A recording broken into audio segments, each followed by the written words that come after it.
guys, how are you all? Today we're back with another episode of Manga Mondays. This week's Manga Mondays is a continuation from last week's Summer Afternoon Reads, and this week we're doing the guys edition. So today I have like 4 to 5 different manga, more so for shonen and seinen.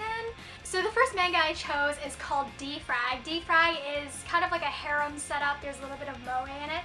It's basically about these 4 to 5 girls who start this club called the Game Creation Club. And our hero somehow gets thrown into there when he rushes into the club room to extinguish a fire that was happening in the club room because the girls were playing with fireworks. Yeah, a lot of random shit happens. I really love D-Frag. I watched the anime when it came out and I reviewed it on my blog, and that's what kind of prompted me to go into the manga because the anime only went on for 12 episodes and I wanted to know what happens. It is like so friggin' hilarious. I looked forward to the episode every week. The anime is done pretty closely to the manga, and the manga is just like gag after gag, ridiculous, over-the-top slapstick comedy.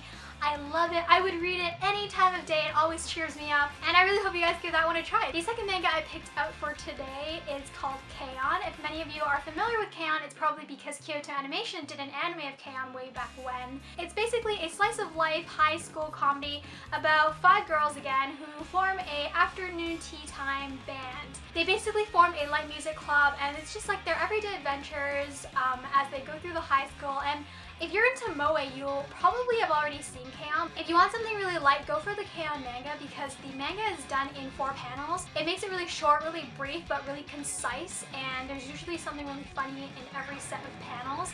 I read the manga and then I watched the anime, and I have to say I like the manga a lot more. The moe doesn't seem that bad in the manga, rather it's more intense and more in your face when you're watching the anime. I'm actually really obsessed with collecting K-On! Merchandise. What I really loved about the K-On! Series was the really happy friendship kind of dynamics between the characters. The characters themselves aren't that interesting, but because they're all really like quirky, some are moe, really shy, one of them is really outgoing. If you put them all together in a club, it makes for a very interesting kind of setup, which is what makes K-On! Pretty attractive to its audience. Right now there are about 4 official K-On! Original series volumes published.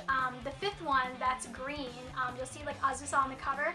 The green one is about the students that take over the light music club after the original characters graduate. If you guys can read Japanese, there's also the anthologies, and the anthologies are really cute, more crazy adventures of them, so I really highly recommend K-On! The next series I want to talk about is kind of like a spin-off from an original really serious manga, and it's called Attack on Titan Junior High.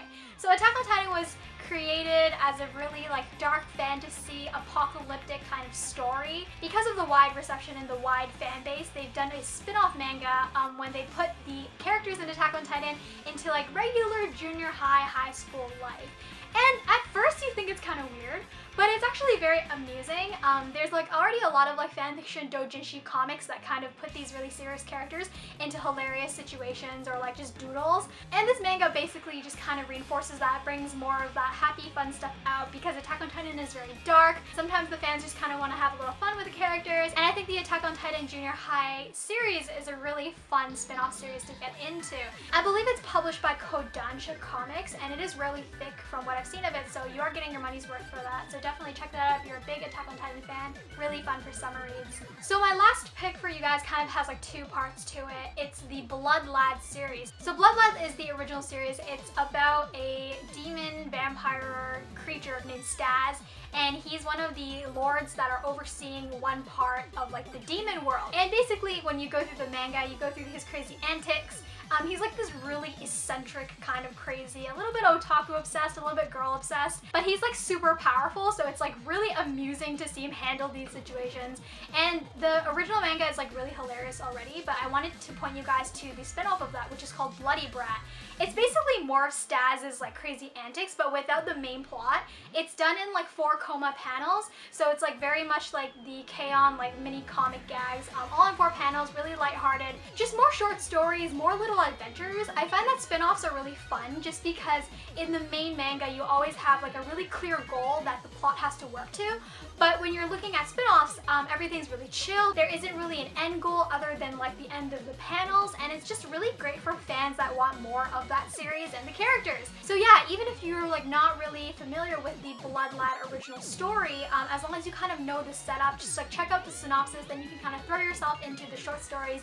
Granted, they might do some inside jokes that are poking fun at the original story, but you can always like skim through the original manga to like check out those references. But as fun as Blood Lad is, there is like some supernatural investigation kind of stuff going on. There are some power struggles between the different demons, and you get to see Staz kind of fight quite a few different people. I like Blood Lad because it does a really good balance of like comedy and action and complex plot building. So if you guys want something with like a fast-paced kind of plot but still like lighthearted at times, Blood Lad is a really good mix of all the best elements of a good manga and a good story.